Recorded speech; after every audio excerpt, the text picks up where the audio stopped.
Ayun, kumusta mga ka-sport, Isa na naman panibagong video share ang gagawin natin ngayon. So last few days, nag-purchase tayo ng items natin dito sa MTB bike natin. So, nag-assemble ako ngayon na bagong yan, sa set natin. Sa bike natin na 29 liner. So, nag-purchase tayo sa online natin na exterior tire at saka inner tube. So gagawin natin ngayon kay Spark, unboxing natin to at assemble natin doon sa wheelset natin na 29 liner.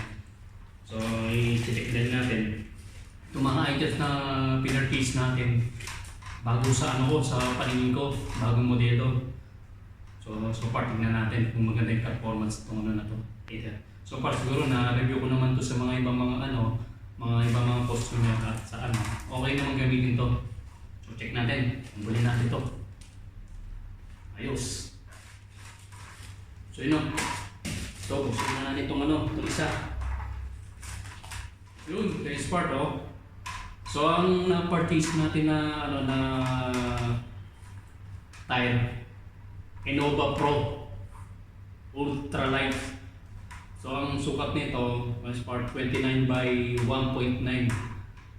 Yan. Panipis mo na niya, yung titignan mo itong yung ngipin niya. Manipis. Try natin to. Kung to rin. So, ngayon lang ako nakaano nito, itong model na to. Innova Pro. Innova Pro X Bobcat. So ang vision nito sa air niya 30 to 60 PSI. So yun ang niya, yung pag nag-reload ka ng air, yun din ang maximum niya 60.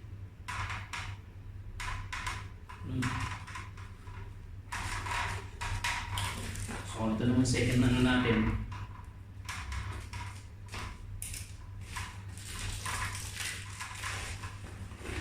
Na rin to. Ayun, ito yung inner tube natin, Pause. Yan, bago sa paningin natin to. So na-review ko na rin to kay Spark, maganda rin gamitin to. So pag marami na rin siguro marami na rin ang gamit nito. Ang nito Spark, ganun din, 29 by 1.9. So buksan natin.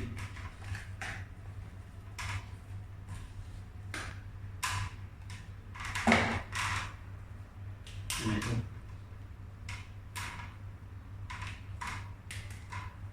Tapos to, Spark, ang ganda nito, anti-puncture.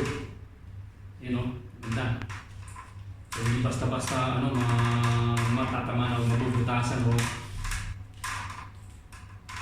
Tapos yung niya, ang kinuha natin, Presta bulb. Yan.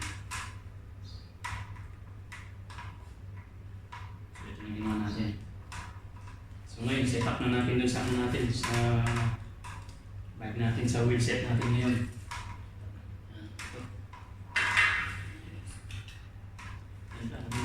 Bagong model to Ay ba, kulay blue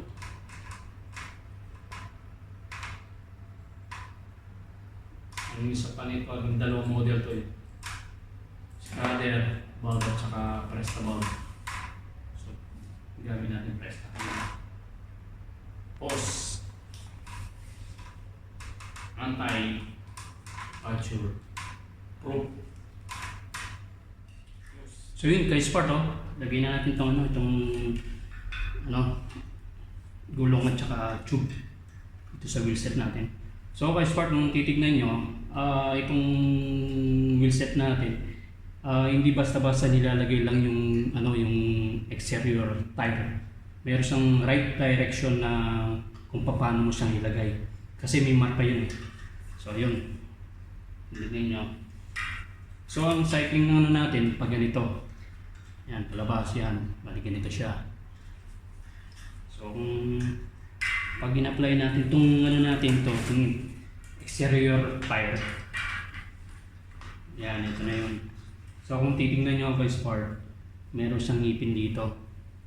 Yan. So meron siyang pa-slide dito, may paumbok dito. So yung pa-slide lagi nauna yun. Tsaka yung iba, meron siyang nakalagay dito na dito sa air gilid na to na right rotation direction. Pag may nakita kang arrow siya, palabas yun. So yun ang tamang sundin na kung paano siya lagay na na gulong. So yun ito. So yung direction natin, yung arrow niya na patulis nasa labas. So doon ang natin, direction natin.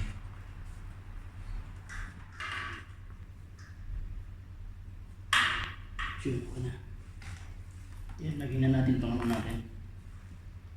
Itong inner tube natin. So lagyan natin ng konting air para at least hindi siya kasi pag hindi mo nilagyan ng air to, may tendency siyang mag-twist sa loob to, magkakross. So lagyan mo na ng konting air para at least nakamarka na siya yung position niya.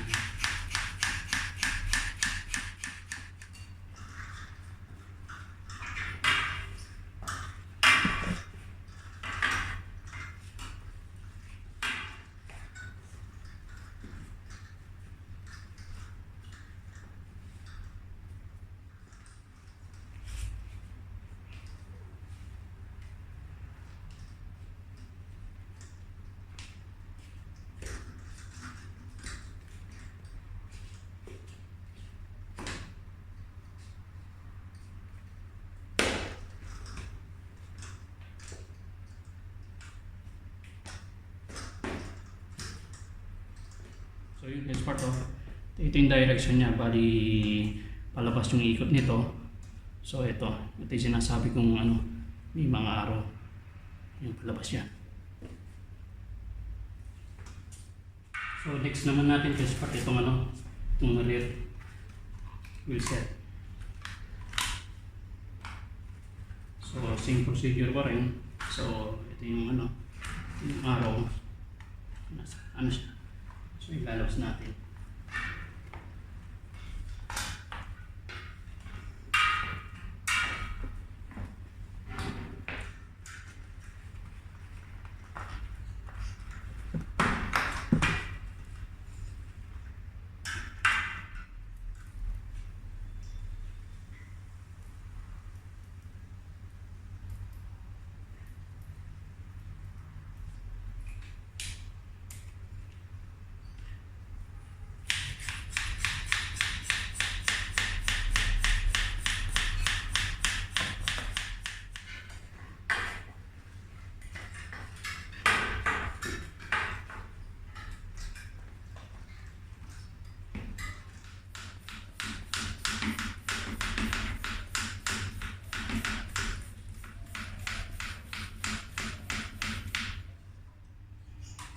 So yun guys, part tapos na itong nalagay na natin na gulong at saka interior.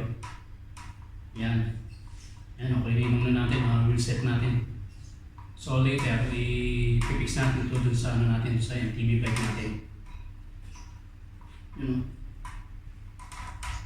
Ayos. So maganda pala yung na to.